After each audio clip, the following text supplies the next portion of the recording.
अर्को छोरो देखो न गाइज हेर न यो निद्रा लागेछ हेर त यहाँ देखो न गाइज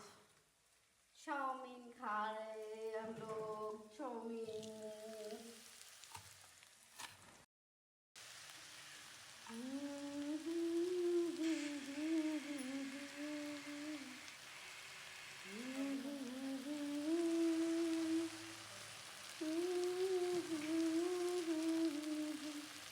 आज त हाम्रो बेलुका खसीको मासु छ